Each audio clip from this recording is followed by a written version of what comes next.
नमस्कार दोस्तों, online classes में आपका स्वागत है। तो इससे पहले की क्लास में हमने गंगा नदी तंत्र को देखा था। आज हम देखेंगे यमुना नदी तंत्र को और यमुना रिवर। तो यमुना जो है गंगा की सबसे लंबी सहायक नदी है और ये उत्तराखंड के यमुनोत्री ग्लेशियर से निकलती है। यमुनोत्री के बंदरपुश ग्लेशियर से यमुना नदी निकलती है, ठीक है। और हर की दून में टोस नदी इससे आके मिलती है कालसी नामक स्थान पे, और उसके बाद ये दिल्ली से होती हुई यहाँ सहारनपुर से एक नदी निकलती है, हिंडन नदी, जो यमुना की क्या है, सहायक नदी है। और उसके बाद यमुना जो है मथुरा आगरा होती हुई आगे बढ़ती है और इटावा में चंबल नदी जो है इटावा में आके इससे मिलती है यमुना से। चंबल नदी यमुना की सहायक नदी है और चंबल नदी जो है वो घड़ियालों के लिए प्रसिद्ध है, ठीक है। और चंबल नदी में यहाँ सीधे साइड से अरावली राजस्थान से बनास नदी आकर मिलती है, जो चंबल की सहायक नदी है। और उसके अलावा देखिए शिप्रा नदी चंबल की सहायक नदी है और शिप्रा नदी पे एक जगह है उज्जैन, जहाँ पे कुंभ लगता है। और फिर काली सिंध जो है ये आपकी चंबल नदी की सहायक नदी है। उसके बाद पार्वती नदी भी चंबल नदी की सहायक नदी है। पार्वती, काली सिंध और शिप्रा तीनों ही मालवा क्षेत्र एमपी से निकलती है और तीनों ही चंबल नदी की सहायक नदी है। और यहाँ से फिर देखिए बनास नदी जो अरावली राजस्थान से निकलती है, ये भी चंबल की सहायक नदी है। तो टोटल 4 नदियाँ जो है चंबल की सहायक नदी है और ये जो है आके यहाँ इटावा में मिलती है। उसके बाद इसमें सिंध नदी आके मिलती है डायरेक्ट। बेतवा नदी हमीरपुर में आके मिलती है। बांदा नदी को केन नदी कहते हैं और ये कैमूर से निकलती है और ये भी आके किससे मिलती है, यमुना से। और यमुना के बाद जो है यमुना इससे आगे जाती है और प्रयागराज में यहाँ भागीरथी और अलकनंदा के संगम से जो गंगा नदी आती है, तो गंगा नदी यहाँ प्रयागराज में आके किससे मिलती है, यमुना से मिल जाती है, ठीक है। तो चंबल नदी जो है खड अपर्दन करती है या गली अपर्दन करती है, जो बीहड़ क्षेत्र बनाती है। ये मान लीजिए कोई जगह है तो यहाँ पे ऐसे नालियों की जैसी संरचना ये नदी बनाती है, बहुत ज़्यादा खड अपर्दन करती है, जिसे गली अपर्दन भी कहते हैं, ठीक है। तो ये बीहड़ क्षेत्रों को बनाती है। चंबल का बीहड़ क्षेत्र जो है बहुत ज़्यादा प्रसिद्ध है डाकुओं के लिए। इसमें डाकू आके छिपते थे। ये भूल भुलैया का काम करता है, मतलब इसमें क्या होता था, इंसान भूल जाता था, गोल गोल घूम के अपनी ही जगह पे वो पहुंच जाता था, एक ही जगह पे बार बार, ठीक है। तो ये क्या करती है, बीहड़ क्षेत्र बनाती है। उसके बाद देखिए सिंधु नदी तंत्र, इंडस रिवर सिस्टम, ठीक है। तो सिंधु नदी जो है वो कहाँ से निकलती है, तिब्बत से निकलती है, ठीक है। और यहाँ पे पाकिस्तान तक ये बहती है, अरब सागर में जाके गिरती है। तो सिंधु नदी जो है तिब्बत चीन से निकलती है और ये पीओके होते हुए जास्कर की पहाड़ियों की और जास्कर और लद्दाख श्रेणी की पहाड़ियों के बीच में बहती हुई ये कहाँ प्रवेश करती है, यहाँ नंगा पर्वत से पाकिस्तान में प्रवेश करती है, ठीक है। तो ये पीओके से होती हुई गुजरत के पाकिस्तान में प्रवेश करती है। सिंध नदी की जो सहायक नदियाँ हैं वो है आपकी ये चेनाब नदी, उसके बाद है आपकी भागा नदी, रावी नदी, ब्यास नदी, ठीक है। तो ये सभी, सतलज नदी, ये सभी क्या है, झेलम की सहायक नदियां हैं। और झेलम जो है वो किस में जाके लास्ट में मिल जाती है, सिंधु नदी में। तो आइए इसको विस्तार में देखते हैं। ये देखिए ये तिब्बत के चेमा चुंगदुंग से निकलती है सिंध नदी, ठीक है। ये सिंध नदी निकलती है और इसमें इधर आके एक नदी है श्योक जो इसकी सहायक नदी है, और एक नदी है यहाँ जास्कर नदी जो जास्कर श्रेणी से निकलती है, आके सिंध में मिलती है। उसके बाद एक नदी है गिलगिट, जो ये भी सिंध की क्या है, सहायक नदी है। और उसके बाद है काबुल। काबुल नदी भी क्या है, सिंध की सहायक नदी है। काबुल, कुरम और गोमल तीनों ही क्या है, सिंध की सहायक नदी है। उसके बाद देखिए यहाँ से एक नदी आती है भागा और चंद्रा। ठीक है, भागा और चंद्रा, ये दोनों को दोनों का संयुक्त रूप जो है चिनाब नदी बनकर आगे बढ़ता है। और चिनाब नदी की जो सहायक नदियां हैं वो है आपकी किशन गंगा, और यहाँ है शेषनाग जो बुलर झील है। किशन गंगा जो है आगे बढ़ के आती है, इसको आगे इसका नाम जो है झेलम हो जाता है। झेलम जो है चिनाब नदी की क्या है, सहायक नदी है। उसके बाद रोहतांग दर्रा से निकलती है रावी नदी जो हिमाचल प्रदेश में है, और ये भी इसकी चिनाब नदी की सहायक नदी है। उसके बाद एक नदी निकलती है सतलज जो तिब्बत के राक्षस ताल से निकलती है, इसकी सहायक नदी है स्पीति। और ब्यास नदी, तो सतलज की सहायक नदी कौन सी हो गई, स्पीति और ब्यास।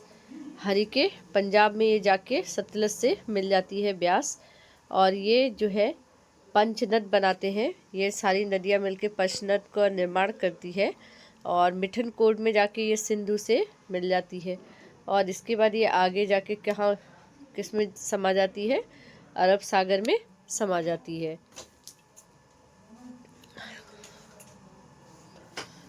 उसके बाद है ब्रह्मपुत्र एवं उसकी सहायक नदियाँ।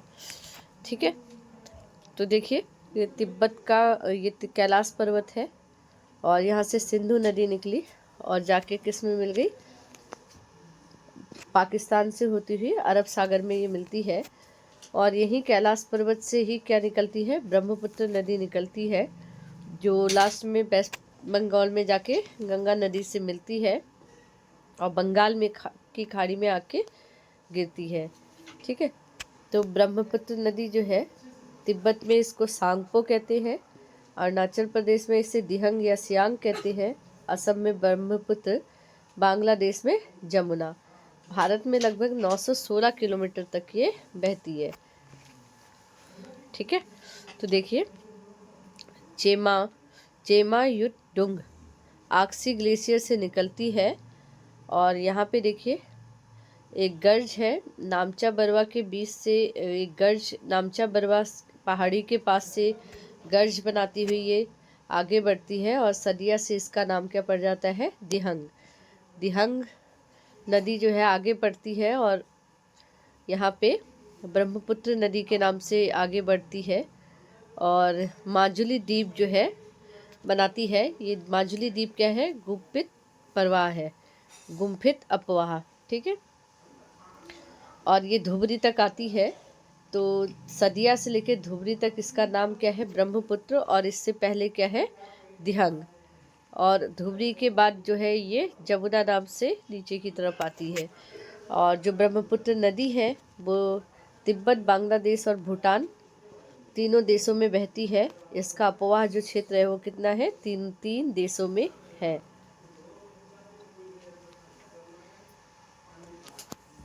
अब देखिए आंगसी ग्लेशियर से ये निकलती है, और शुरू में इसका नाम होता है थालुम सांगपो। ठीक है, इसके बीच में यहाँ पे एक दर्रा है, और यहाँ पे नामचा बरवा जो पहाड़ है उसके अक्षी मोड़ में इसका अक्षी मोड़ के बाद इस नदी का नाम क्या हो जाता है, यहाँ पे दिहंग हो जाता है। इससे पहले क्या है, यारलुंग सांगपो। ठीक है, और नामचा बरवा के बाद जो है, नामचा बरवा यहाँ पर्वत है, उसमें अक्षी मोड़ है, अक्षी मोड़ के बाद इसका जो नाम है उसका क्या हो जाता है, दिहंग। ठीक है, और सदिया के बाद दिहंग जो है नदी का नाम क्या हो जाता है, ब्रह्मपुत्र। ठीक है, तो देखिए यहाँ पे एक नदी आती है दिवांग जो तिब्बत से निकलती है, और यहाँ पे पासी घाट पे ये जाके मिलती है। और तिब्बत से एक और नदी निकलती है लोहित नदी, जो जिस पर जो है ढोल सदिया ब्रिज है, ये भी जाके यहाँ पे मिलती है पासी घाट पे। और यहाँ पे क्या बनाती है, मांजुली द्वीप बनाती है। क्या बनाती है? मांजुली द्वीप बनाती है। उसके बाद यहाँ लखीमपुर में इससे सवनश्री नदी आके मिलती है। ठीक है, लखीमपुर में कौन सी नदी आके मिलती है? सवनश्री। और उसके बाद देखिए यहाँ नागालैंड में दो नदी है, यहाँ धनश्री और दोयांग नदी। तो ये जो है लखीमपुर में जाके ब्रह्मपुत्र से मिलती है। उसके बाद है मेलक नदी, ये भी नागालैंड से निकलती है और ये भी ब्रह्मपुत्र की सहायक नदी है। फिर उसके बाद है त्वांग या कामेत नदी। इस नदी पे काजीरंगा नेशनल पार्क है और ये असम में जाके मिलती है। ठीक है, असम में जाके ये ब्रह्मपुत्र से मिलती है। तो आप लोग कमेंट करके बताइए कि काजीरंगा उद्यान है ये किस लिए प्रसिद्ध है। ठीक है, उसके बाद देखिए भूटान से एक नदी निकलती है, मानस नदी। और मानस, यहाँ पे मानस नदी पे मानस राष्ट्रीय पार्क भी है।